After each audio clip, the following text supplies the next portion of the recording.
Hello everyone. Welcome to e-learning platform of agriculture and GK. My name is Jigyasha and today we will be discussing about technology and preservation of food part 2. We have already discussed the part 1. This is a very important topic for FSSAI exam and State Food Safety Officer exam.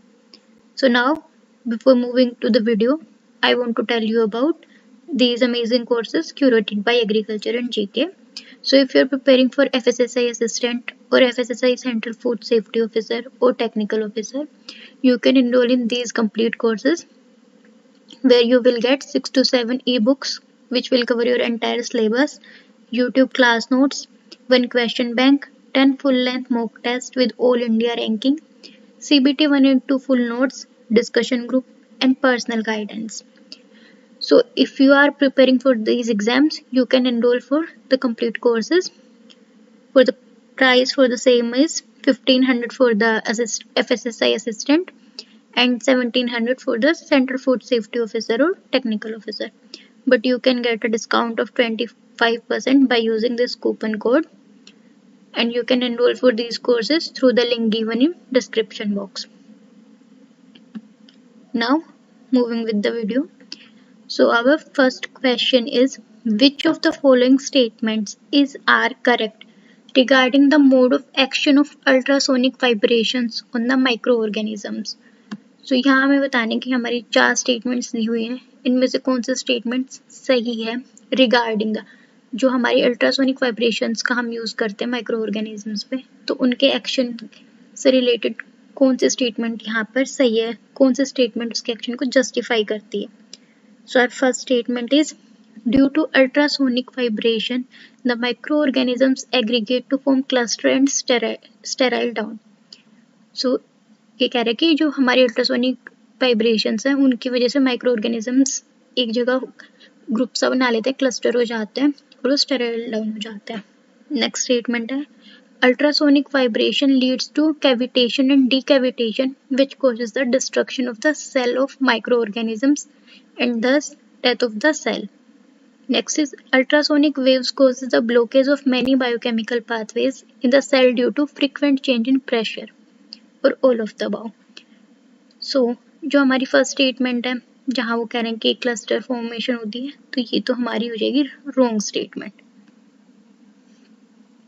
जो हमारी next statement है उसमें कि जो ultrasonic vibrations है उसकी वजह से कैविटेशन डिकैविटेशन होगा, जिसकी वजह से जो माइक्रो ऑर्गेनिजम्स की सेल्स है वो डिस्ट्रक्ट हो जाएंगी और जो हमारी वो माइक्रो ऑर्गेनिजम्स हैं उनकी अल्टीमेटली डेथ हो जाएगी. सो that is true. Ultrasonic vibrations जो है वो अल्टीमेटली किल कर देती हैं जो हमारी बैक्टीरियल सेल्स होती हैं, माइक्रो ऑर्गेनिजम्स डिजीज कॉजिंग जो बैक्टीरिया होते हैं उनको. ये भी हमारी स्टेटमेंट रॉन्ग है क्योंकि जो हमारी अल्ट्रासोनिक वाइब्रेशंस हैं वो बायोकेमिकल पाथवे के साथ इंटरफेयर नहीं करती. So this is also wrong. So our answer will be option B. Now moving with the next question, which of the following vitamin are effected by irradiation? So यहाँ हमें बताने कि हमारी कौन सी विटामिन इरेडिएशन से अफेक्ट होती है. हमारे ऑप्शन है vitamin B, vitamin C, both A and B, neither A and B. So जो हमारे हीट सेंसिटिव विटामिन होती हैं वही इफेक्ट होती हैं रेडिएशन से. सो जो हमारी हीट सेंसिटिव विटामिन कौन सी होती है वो हमारी होती है vitamin B and vitamin C. Vitamin B का सेकंड नेम होता है थायामीन, विटामिन सी का होता है एस्कॉर्बिक एसिड. विटामिन बी का क्या है? Thiamine.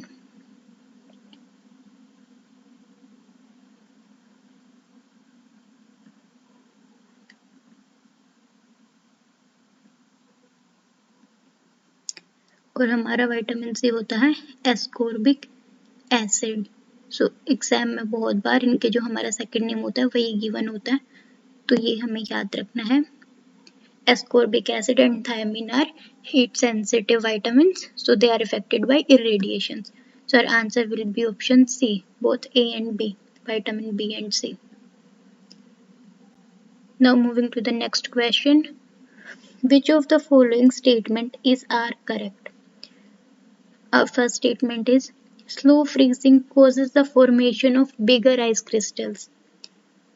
Next is quick freezing is carried out at -17.8 to -46.6 degrees Celsius in 30 minutes. उसके बाद है quick freezing prevents the nutrient loss during freezing operations. And option D is all of these. So हमें पता है कि हमारी slow freezing में ice crystals बनते हैं that are bigger in size. So it is a true statement. Next is related to quick freezing. So जो हमारी quick freezing के लिए टाइम और टेम्परेचर रिक्वायरमेंट्स होती हैं वो यही होती हैं. सो ये भी हमारा सही हो जाएगा. -17.8 to 46.6 degrees Celsius in 30 minutes. So this is also true. Now next statement, quick freezing prevent the nutrient loss.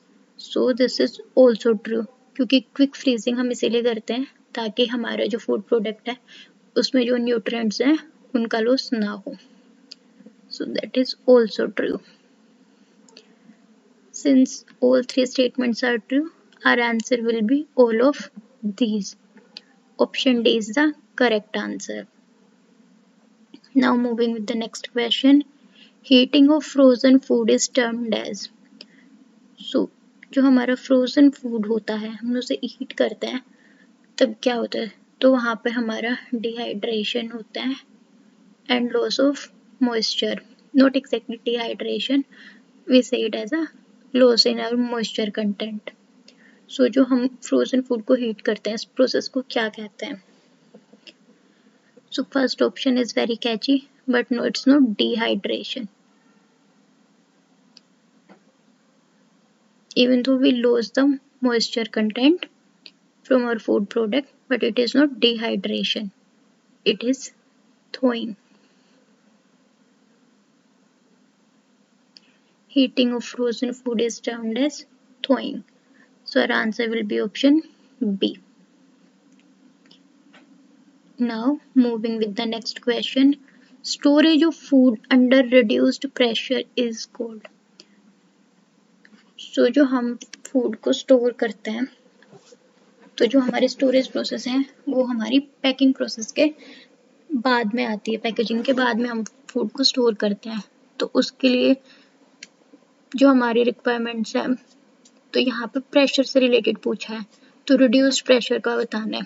तो जो हमारा फर्स्ट ऑप्शन है aseptic packaging, it is related to packaging, so it can't be the answer क्योंकि packaging के बाद storage होगी. So it can't be gas packaging either. Now we have hyperbaric or hypobaric. We know hyper means more, hypo means less. Since in the question it is asked reduced pressure, reduced means कम किया जा रहा है तो less pressure. So our answer will be hypobaric storage. Storage of food under reduced pressure is called hypobaric storage. Option C is the right answer. Now moving with the next question. In the preservation of sugar syrup, citric acid is added for. जब हम sugar syrup जो prepare बनाते हैं उसकी preparation में citric acid जो add करते हैं वो क्या करता है? Prevents the growth of mold, inversion of sugar, generation of fruity flavor, or the removal of unwanted impurities present in sugar. So when we add citric acid in sugar syrup, it leads to chemical conversion of saccharose into glucose and fructose, and that process is known as sugar inversion. So our answer will be the inversion of sugar. क्या होता है inversion of sugar में? जो हमारा sucrose होता है it gets converted into glucose and fructose. Now moving to the next question. Which of the following can be used for increasing the shelf life of citrus fruits? So जो हमारे citrus fruits होते हैं उनके shelf life increase करने के लिए यहाँ पे हमारे पास जो polymers दिए हुए हैं इनमें से हम कौन सा use करते हैं? polyethylene, polystyrene, polyolefin और nylon. So यहाँ पे हम use करते हैं polyolefin.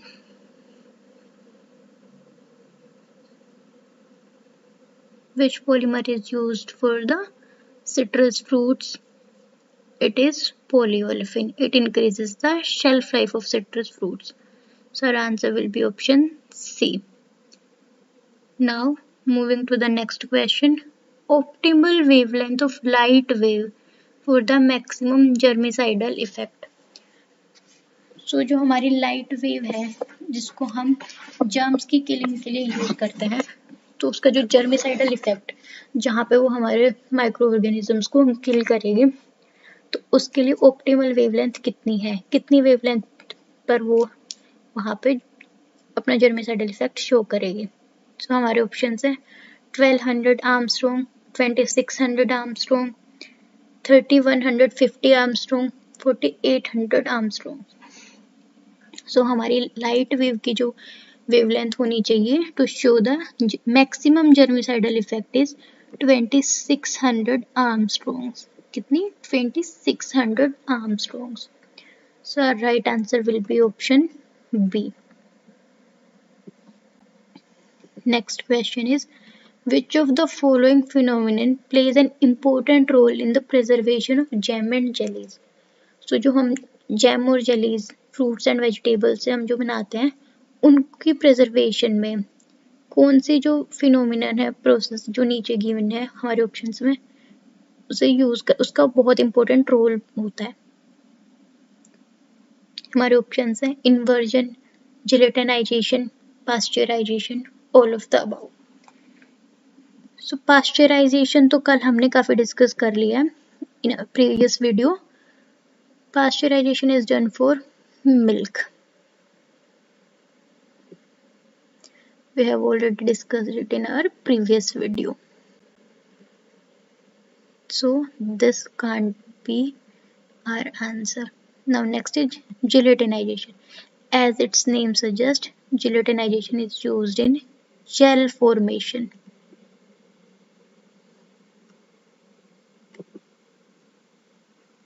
So ये भी हमारा नहीं हो सकता क्योंकि gelatinization को तो हम gel formation में use करते हैं. So all of the above के भी chances नहीं since दो options हमारे गलत हो चुके हैं तो ये हमारा हो जाएगा inversion. और inversion क्या करता है यहाँ पे अभी हमने डिस्कस किया था पीछे क्वेश्चन में कि जो हमारा जो हमारा inversion है इसमें केमिकल कन्वर्जन होगा of sucrose into glucose and fructose और जो हमारा ये जो इन्वर्जन है जो हमारा जैम एंड जेलीज का जो होता है इसमें इसका कंपोजिशन चेंज हो जाता है इसकी वजह से इन्वर्जन की वजह से और जो हमारा टेस्ट है वो इम्प्रूव होता है और हम उसको प्रिजर्व भी लॉन्ग टाइम के लिए कर सकते हैं. It increases the shelf life. So our right answer will be option A. Inversion plays a very important role in preservation of jam and jellies. Now our next question is PVA stands for. So हमारे options हैं polyvinyl alcohol, post vacation activity, potassium valeric acid या none of the above. So यहाँ पे हमारा PVA जो होता है food preservation में जो हम यूज करते हैं वो होता है पोलीविनाइल अल्कोहल और इसका यूज हम कहाँ करते हैं? इसका यूज हम करते हैं वाटर सोल्यूबल प्रोटेक्टिव फिल्म्स की जहाँ पे हमें नीड होती है पैकेजिंग में जैसे हमारा बटर हो गया तो वहाँ पर जो हमारी पैकेजिंग हम यूज करते हैं that is of polyvinyl alcohol since it works as a sizing agent that gives greater strength. Okay, so our answer will be option A. Now moving with the next question. Cobalt-60 is source of which kind of radiation that is used for food preservation? So जो हमारा कोबाल्ट-16 है वो किस radiation का source है जो हम food preservation में यूज करते हैं? Gamma rays, beta rays, alpha rays और X raise.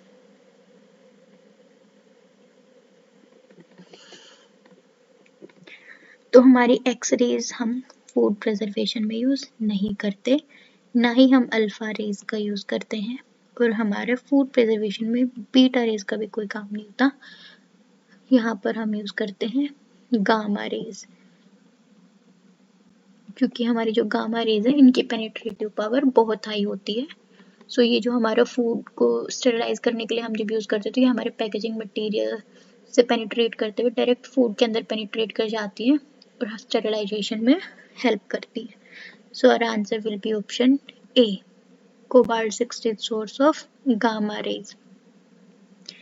Our next question is, which of the following irradiation can be seen due to irradiation of food? So ये जो हमारी irradiation है, जो नीचे हमारे पास 4 ऑप्शन है, ये किस फूड के रेडिएशन में दिखाई देंगी? So our options are hydrolyzation of sugar, auto-oxidation of fat, degradation of vitamin C.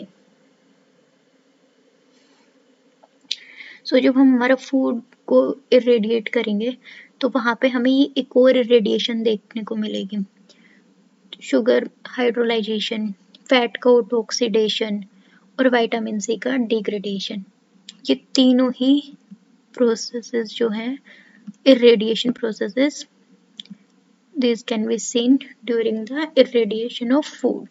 So our answer will be option D, all of the above. सो जो हमारा हाइड्रोलाइजेशन ऑफ शुगर है वही हमारा होता है हाइड्रोलाइसिस ऑफ शुगर, जिसे हम बोलते हैं।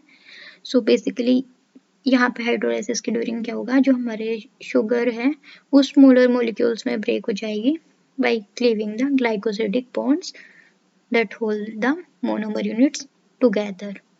सो जो हमारा सुक्रोज है वो ग्लूकोज और फ्रक्टोज के यूनिट्स में ब्रेक डाउन हो जाता है। So that is known as hydrolyzation of sugar and that is also a irradiation process. And with the fats, जब हम उन्हें मतलब इरेडिएशंस जो हमारी रेज होती हैं उनके एक्सपोजर मिलता है, जब फैट्स को जब हम वहाँ एक्सपोज करते हैं तो वहाँ पे हमारी रेंसिडिटी होने लगती है। जो हमारा प्रोडक्ट होता है that contains fats and oils that turns rancid and deteriorate when exposed to the rays और radiation. So that is oxidation of fat and हमारे विटामिन सी का भी डिग्रेडेशन हो जाता है। So that's all, our answer is option D. Now moving to the next question, pH of high acid foods. So यहाँ पर जो हमारा ऑप्शंस हैं वो हैं 5.3 to 7, below 3.7, 6.5, 7.8, none of the above. सो हमारे हाई एसिड फूड्स कौन से होते हैं? ग्रेन्स जो है हमारे, शुगर हो गया, डेयरी प्रोडक्ट्स हो गए, फिश, प्रोसेस्ड फूड, सोडाज, ये सब हमारे हाई एसिड फूड में आता है जिनका पीएच बहुत ही एसिडिक होता है। सो यहाँ पे हमें पता है अगर हाई एसिड की बात हो रही है तो हमारा जो पीएच है वो बहुत एसिडिक होगा and that is below 3.7. So our answer will be option B. Now our next question is most effective preservative for preservation of canned foods. So जो हमारे canned foods होते हैं, हम मार्केट में हमने देखा पाइनएप्पल्स, फिशेस, कैंड जो आता है हमारे कैंड प्रोडक्ट्स, सो उनकी प्रिजर्वेशन के लिए यहाँ पे हमारे पास जो ऑप्शन दिए हैं इनमें से कौन सबसे ज़्यादा इफेक्टिव है? नाइस्टेटिन, सबटाइलिन, थर्मोलाइसिन, टाइलोसिन। सो जो हमारे पास यहाँ पर ऑप्शंस गिवन है इसमें से सबसे इफेक्टिव प्रिजर्वेटिव होता है tylosin, that is used for the preservation of canned foods. So our answer will be option D. Now moving to the next question, boiling of water will lead to. blank of water, sterilization, pasteurization, disinfection, none of the above. So boiling of water में हम कोई radiations वगैरह use नहीं कर रहे, तो it's not sterilisation. Pasteurisation तो हम बहुत ही अच्छे से डिटेल में डिस्कस कर चुके हैं, सो इट्स नॉट पास्चराइजेशन. ये होता है डिसइंफेक्शन, क्योंकि जब हम वाटर बॉईल करते हैं तो हमारे 99% जो बैक्टीरिया जर्म्स हैं वो ख़त्म हो जाते हैं. तो ये हमारा डिसइंफेक्शन हो गया कि हम अपने वाटर को डिसइंफेक्ट कर लिया, जो हार्मफुल बैक्टीरिया से उनको किल कर दिया. So that is disinfection. So our answer will be option C. Now moving to the next question. The time and temperature used for the pasteurization of milk. So milk pasteurization. This is we have already discussed multiple times. So जो हमारा milk pasteurization के लिए optimal time and temperature जो हम use करते हैं वो कितना है? That is 72 degree for 15 second.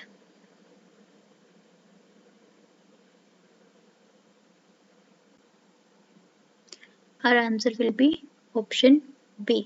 The time required for the pasteurization of milk is 15 seconds and temperature 72 degree Celsius.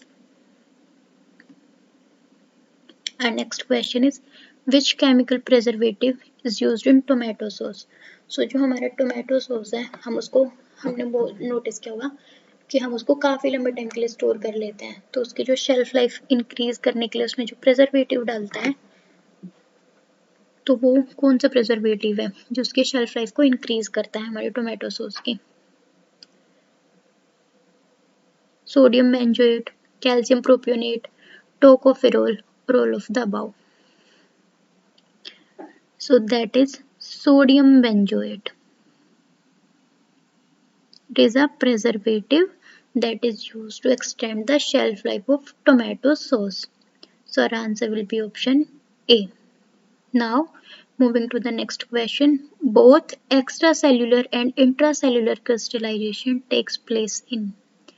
So जो हमारे crystallization होते हैं, crystals की formation जहाँ पे होती है, तो जो हमारे एक्स्ट्रा सेलुलर और इंट्रासेलुलर क्रिस्टलाइजेशन है वो कहाँ होगा, कौन सी प्रोसेस में? क्रिस्टल फॉर्मेशन कहाँ होगा हमारा? स्लो फ्रीजिंग में, फास्ट फ्रीजिंग में, दोनों में, या फिर किसी में भी नहीं? सो हमें पता है कि हमारा जो क्रिस्टलाइजेशन होता है उसमें उसको बहुत सारे सोल्यूट्स चाहिए होते हैं, तो जहाँ सोल्यूट की कंसंट्रेशन ज़्यादा होती है वहीं पर हमारा क्रिस्टलाइजेशन होगा, और वो हमारी होगी फास्ट फ्रीजिंग में, crystal formation. So our answer will be option B. Both extracellular and intracellular crystallization takes place in fast freezing only. Now moving to the next question. Blast freezing is preferred to slow freezing because. जो हम blast freezing है उसको prefer करते हैं over slow freezing. Why? Because large ice crystals are formed in food during the blast freezing, or very small crystals are formed. Food freezes gradually in a blast of cold air, or food can be stored indefinitely in the refrigerator. So हमें यहाँ पे बताना है कि blast freezing का ऐसा कौन सा फीचर है जिसकी वजह से हम उसे स्लो फ्रीजिंग के ओवर प्रेफर करते हैं. सो दैट इज ब्लास्ट फ्रीजिंग में हमारे जो क्रिस्टल फॉर्म होते हैं वो बहुत ही छोटे छोटे होते हैं, एंड दैट मेक्स जो हमारा फूड होता है उसको हम लॉन्गर टाइम के लिए स्टोर कर सकते हैं, उसकी शेल्फ लाइफ इंक्रीज होती है, न्यूट्रिएंट्स का लॉस नहीं होता. So that is option B. Blast freezing is preferred to slow freezing because very small crystals are formed. Now moving to the next question. Which of the following is known thermal method of food preservation? So जो हमारे food preservation method है उसमें से known thermal, the one that doesn't require temperature controlling or heating. So कौन सा होता है? Microwave processing, retorting, plus high electric field processing, high pressure processing. So microwave processing, so we know it's about heating and temperature. So this is our thermal, since it involves heat. Retorting also involves heat. Pulsed electric field. So जहाँ electric field की बात हो रही है तो वहाँ पे भी हमारी हीट एनर्जी यूज होगी. So it is also thermal. But high pressure processing, यहाँ पर ये हमारा प्रेशर कंट्रोल्ड प्रोसेस है. It doesn't involve heating or thermal process. So that is our non-thermal method for food preservation. Our answer will be option D. Now moving to the next question. Canned food should be stored in. So जो हमारा canned food होता है उसे हमें कहाँ store करना चाहिए? Kitchen में, ड्राई फूड स्टोर में, रेफ्रिजरेटर में, या फिर जो हमारा डीप फ्रीजर होता है उसमें. So our answer will be dry food store. So हमारे ड्राई फूड स्टोर्स कौन से होते हैं? These are the place which are not temperature controlled. So जहाँ पे हमारा टेम्परेचर कंट्रोल सिस्टम नहीं होता, ड्राई फूड स्टोर होता है जहाँ पे हम फूड को स्टोर करते हैं until they are ready to be served. तो जो हमारे कैंड फूड है उसको हम स्टोर करते हैं ड्राई फूड स्टोर में जहाँ पर टेम्परेचर कंट्रोलिंग सिस्टम नहीं होता. So our option B is the right answer. Now moving to the next question. Osmotic membrane distillation process requires. So जो हमारा ऑस्मोटिक मेम्ब्रेन डिस्टिलेशन प्रोसेस है उसके लिए क्या रिक्वायरमेंट्स है? High pressure, hydrophilic membrane, ambient temperature, all of the above. So high pressure नहीं चाहिए होता. Hydrophilic, water loving membrane is also not required. Ambient temperature is required for the osmotic membrane distillation process. So our right answer will be option C, ambient temperature. Now moving to the next question. The phenomenon which is disrupted by hurdle technology. So जो हमारे पास यहाँ पर phenomena दिए हुए हैं इनमें से कौन सा हर्डल टेक्नोलॉजी की वजह से डिस्टर्ब हो जाता है? सो यहाँ पर हमारे ऑप्शंस हैं हीमियोस्टेसिस, रेस्पिरेशन, फोटोसिंथेसिस, ऑस्मोसिस. सो जो हमारी हर्डल टेक्नोलॉजी है वो डिस्टर्ब करती है होमियोस्टेसिस को. जो हमारी होमियोस्टेसिस प्रोसेस है it is a self-regulating process by which an organism tends to maintain stability while adjusting to conditions that are best for its survival. So our answer is homeostasis. It is disrupted by hurdle technology. So our answer will be option A. Now moving to the next question. Softening of fruits and vegetables at higher dose of irradiation is due to. जब हमारे fruits and vegetables को higher dose of radiation के under process किया जाता है तो वो soft हो जाते हैं हमारे फ्रूट्स एंड वेजिटेबल्स. तो वो क्यों होते हैं? तो उसके लिए जो हमारे पास ऑप्शंस हैं वो हैं breaking of higher polysaccharides, formation of soft tissues due to genetic mutation, formation of and accumulation of soft lipids, या फिर all of the above. So जब इरेडिएशंस की हाई डोज में उन्हें प्रोसेस किया जाता है, ट्रीटमेंट जो मिलता है उनको, तो वहाँ पे जो हमारा हायर पॉलीसेक्राइड्स हैं वो ब्रेक डाउन हो जाती हैं स्मॉलर फ्रेगमेंट्स में, जिसकी वजह से हमारे फ्रूट्स एंड वेजिटेबल्स सॉफ्ट होने लगते हैं. So our right answer is option A. Now moving further, so if you are preparing for Tamil Nadu MRB Food Safety Officer exam, we have a complete course for you which involves full study material, 6 ebooks, 1 question bank, test series based on exam pattern with all Tamil Nadu ranking, YouTube class notes, previous year paper questions and quality content only at 999. So you can go and enroll for these courses if you are preparing for these exams, and that will help you in your preparation as well.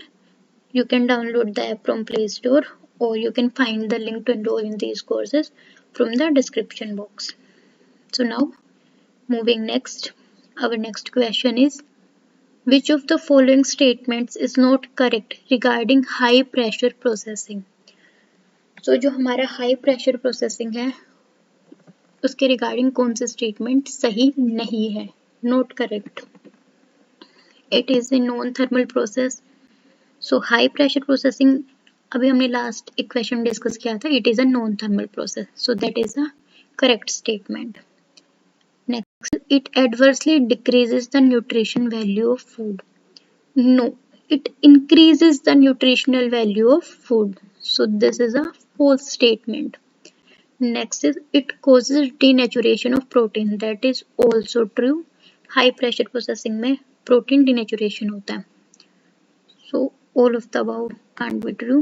So यहाँ पे जो हमारी false statement है, the statement which is not correct regarding high pressure processing is option B. Now moving to the next question. The concept of triple point is used in which of the following processing method? सो जो हमारा triple point का concept है वो कौन सी process में हम use करते हैं? माइक्रोवेव हीटिंग में, डाईहाइड्रो फ्रीजिंग में, फ्रीज ड्राइंग में, या फिर ऑस्मोटिक ड्राइंग में? सो यहाँ पे हमें बताना चाहिए कि हमारा ट्रिपल पॉइंट क्या है. So triple point is the only temperature at which water can exist in all 3 states of matter, that is solid, ice, liquid water and gas water vapour. So यहाँ पे माइक्रोवेव हीटिंग में तो ऐसा कुछ नहीं होता, ना ही डिहाइड्रो फ्रीजिंग में. वो आइस से वाटर में चेंज, आइस से हम उसका वही सब्लिमेशन हो जाता है कि रिमूवल ऑफ आइस कर रहे हैं. सो फ्रीज ड्राइंग, ऑस्मोटिक ड्राइंग. सो यहाँ पे जो हमारे ऑप्शंस हैं इनमें से पहले 2 तो टिक आउट हो चुके हैं, और जो हमारा ऑस्मोटिक ड्राइंग है उसमें भी तीनों स्टेजेस नहीं हम ऑब्जर्व करते, ये हम करते हैं फ्रीज ड्राइंग में. सो जो during the freezing state the material is cooled below its triple point. This ensures that sublimation rather than melting will occur in such a way that it undergoes all 3 phases of the matter: ice, water and water vapor. So freeze drying is the process that follows the concept of triple point. So our answer will be option C. Now moving to the next question. Which of the following statements is correct? Nucleation occur at temperature below the freezing point of product. Nucleation is the first step in ice crystallization. Nucleation acts as the platform of the crystal growth, or all of the above. सो यहाँ पे हमें बताने कि हमारी कौन सी statement correct है. So here we know कि nucleation जो है वो फ्रीजिंग पॉइंट जो हमारा टेम्परेचर है it should be below the freezing point of product for the nucleation to occur. So that is true. And nucleation हमारा आइस क्रिस्टलाइजेशन का फर्स्ट स्टेप होता है, that is also true. And it acts as a platform for the crystal growth, that is also true. So our answer will be all of the above. Our next question is in slow freezing. So जो हमारी slow freezing process है उसमें क्या होता है? Crystal size big होता है, crystal size small होता है. Both extracellular and intracellular crystallization takes place. Quality of product is better than fast freezing. So जो हमारा ऑप्शन सी है ये we have already discussed in a previous question. It happens in blast freezing or fast freezing. So that is wrong.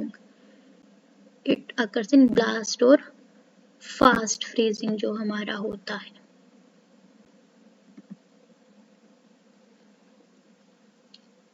और जो हमें ये भी पता है कि हमारी फास्ट फ्रीजिंग में क्वालिटी बेटर होती है क्योंकि हमारे न्यूट्रिएंट्स जो है वो रिटेन कर जाते हैं इंस्टेड ऑफ लूजिंग.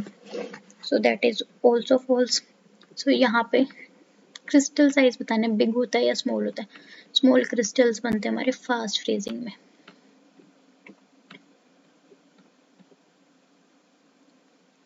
तो यहाँ पे हो जाएगा crystal size is big in slow freezing, so right answer will be option A. Now moving to the next question, difference in cryogenic freezing and immersion freezing. So जो हमारी cryogenic freezing और immersion freezing होती है उसमें difference बताना है। Cryogenic freezing is not suitable for plant products. Immersion freezing requires gaseous refrigerant. In cryofreezing, the refrigerant changes its phase. या फिर all of the above. So we know in cryogenic freezing, the refrigerant changes its phase. That is what it differentiates it from immersion freezing. So our answer will be option C. Now moving to the next question, which of the following is being used in immersion freezing? So हमारे immersion freezing में हम किसका use करते हैं as a solvent? Glycol, dry ice, ammonia or all of the above. So we used glycol as a solvent or immergent during our immersion freezing process. So our answer will be option A. Now moving to the next question, antifreeze proteins. जो हमारे antifreeze proteins होते हैं वो क्या करते हैं? Lower the freezing temperature और raise the temperature of nucleation और reduce the degree of super cooling या फिर accelerate recrystallization. So our antifreeze proteins lower the freezing temperature, जो हमारा फ्रीजिंग टेम्परेचर है वो उसको कम कर देते हैं. So our answer will be option A. Now ice nucleation proteins. So अभी हमने डिस्कस किया एंटीफ्रीज प्रोटीन्स और next question is about ice nucleation proteins. So our options are contains all essential amino acids, next is increases the volume of ice cream और accelerates the rate of thawing or raise the temperature of ice nucleation. So no, nucleation proteins doesn't contain all the amino acids and they do not increase the volume of ice cream. They decelerate the rate of thawing, so it is also not right. But that is true. Ice nucleation proteins raise the temperature of ice nucleation. So our answer will be option D. Now moving to the next question. Major source of antifreeze proteins is tuber, spinach, fish, papaya. So जो हमारा antifreeze protein का major source ये हमारा होगा fish में, और to be more specific polar fish. जो हमारे एंटीफ्रीज प्रोटीन्स होते हैं ये जो लिपिड वाली हमारी सेल मेम्ब्रेन होती है, लिपिड लेयर जो होती है उसके साथ बाइंड करके आइस क्रिस्टल्स की फॉर्मेशन करते हैं, ये हमारे पोलर फिश में प्रेजेंट होते हैं. So our answer will be fish. Major source of antifreeze protein is fish. Now next question is, in dehydrofreezing product to be frozen is first. So dehydrofreezing में जो हमें प्रोडक्ट को froze करना होता है, तो पहले हम क्या करते हैं, उसको डिहाइड्रेट करते हैं, ब्लांच करते हैं, स्टेरिलाइज करते हैं या फिर पास्चराइज करते हैं. So for dehydrofreezing we dehydrate the product first. So our answer will be option A. Now moving to the next question, which of the following statements is are correct? हमें बताना है कौन सा स्टेटमेंट यहाँ पे सही है. Benzoates are effective against microorganisms in undissociated form. Sorbates are effective against bacteria. Acetates are effective against moles. या फिर all of the above. So यहाँ पे हमें बताया कि हमारे सोर्बेट्स बैक्टीरिया के अगेंस्ट नहीं, sorbates are used as preservatives. So this is wrong, this is also wrong. जो हमारे बेंजोएट्स होते हैं ये इफेक्टिव होते हैं against microorganism in undissociated form. That is true. So answer will be option A. Now moving to the next question. In canned fruit, major function of syrup. So जो आपने अगर कभी कैन कोई भी फूड खरीदा होगा, पाइनएप्पल या fish, तो देखा होगा उसमें बहुत सारा सिरप प्रेजेंट होता है। तो उसका फंक्शन क्या होता है, जब भी हम कोई भी कैन फूड खरीदते हैं, जब कैन ओपन करते हैं तो उसमें बहुत सारा सिरप होता है। तो उसका मेन फंक्शन है is to conduct heat or use as a medium for the conduction of heat. So our right answer will be option A. Major function of syrup is conduction of heat in canned fruit. Now moving ahead, our next question is, in CA storage, the ethylene scrubber uses which of the following oxidizing compound? So हमारे CA storage में जो ethylene scrubber है वो कौन सा oxidising compound use करेगा? Nitric acid, potassium permanganate, hydrogen peroxide या फिर ऑल ऑफ द अबव। सो ये हमारा यूज करेगा पोटेशियम परमैंगनेट, जो हमारा ऑक्सीडाइजिंग एजेंट होता है, इसको यूज करेगा ethylene scrubber. So our answer will be option B.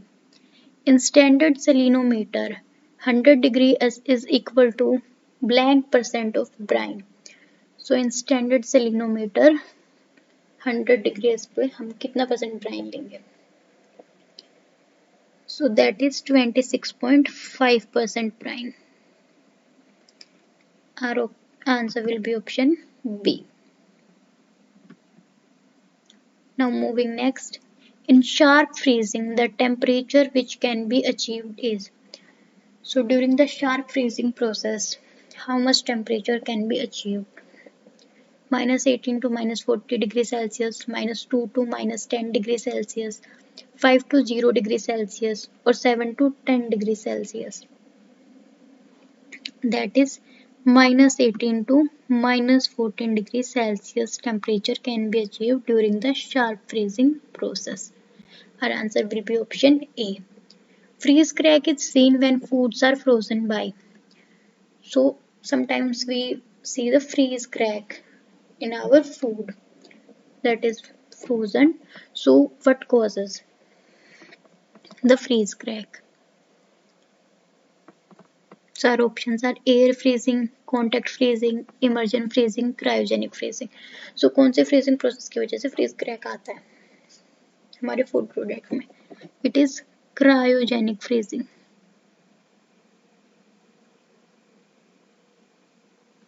So our answer will be option D. In cryogenic freezing, freeze crack is seen when foods are frozen.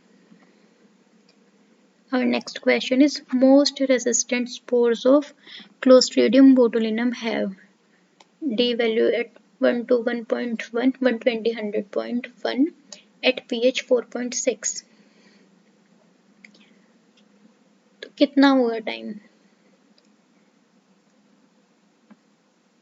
So that is 1.2 minute for Clostridium botulinum. Now moving next, our next question is, sterilization of high acid foods is generally done by. We have already discussed what are high acid foods. So sterilization of these foods is generally done by boiling water, super cooled water, superheated steam, or retort. So it is done by boiling water. Sterilization of high acid foods is done by boiling water. So our answer will be option A. Now moving next, death of bacteria follows zero order reaction, first order reaction, second order reaction, or it does not affect anyone. So हमारी bacteria की जो death होती है कौन सी हमारा reaction order follow करती है? So it follows the first order reaction. Death of bacteria follows first order reaction. It is very important. So our answer will be option B. Now next question is, if microbial load of a product is to be reduced from 10 raised to 4 to 10 raised to -2 by thermal processing at T degree Celsius, then total time of processing. So हमें processing time जो है वो calculate करना है. So that can be done using the formula we already discussed in the previous video. So F naught value is equal to D value at temperature, जो हमारा standard temperature हम लेते हैं 250 do the difference between initial population and the final population. Okay so जो हमारा होगा processing time वो हो जाएगा 6 dt. So our answer will be option C. Now this is our today's last question. For the low acid food, blank minute is usually taken as a minimum processing time. So जो हमारा लो acid food होता है उसके लिए minimum processing time कितना होता है? सो वो हमारा होता है 3 minutes. So our right answer will be option A. Next is our answer key that will be provided in the PDF. So जो हमारे कंप्लीट कोर्सेज में जिन्होंने इनरोल किया है उनको यूट्यूब क्लास नोट्स में जो ये PDF प्रोवाइड किया जाएगा उसके साथ में आंसर की भी मिलेगी, जहाँ से आप अपनी जो है प्रिपरेशन लेवल खुद से चेक कर सकते हैं इन क्वेश्चंस के आंसर्स खुद से मार्क करके. So that will help you in finding about your weaker areas and stronger areas. So that's all. And now this is about the complete courses and test series available at platform Agriculture and GK. So these are the exams: IBPS AFO, UK SSSC AAO, HPPSC EDO, NABARD exam, JK SSP Horticulture Technician, OPSC AAO, OPSC AHO, OPSC Assistant Agriculture Engineer, UPPSC Assistant Engineer Agriculture, ICR JRF, ASRB NET, ICR NET, Fisheries exams, Forestry exams, FSSAI exam, Tripura FSO, TNMRB FSO, TNPSC AAO, DSSSB SO Horticulture, FCI AGM, or Cotton Corporation of India exam. So basically it covers all the exams related to agriculture. You can find these complete courses and enroll for them through the link given in description box, or you can also download the app from Play Store, Agriculture and GK app. You can also visit the website if you have any further queries. So now that was all for today. Thank you for watching this video. If you have already not subscribed to our channel, you can subscribe our YouTube channel and join our Telegram channel as well, and follow us on Instagram for all the free resources. So that was all. Thank you for watching the video.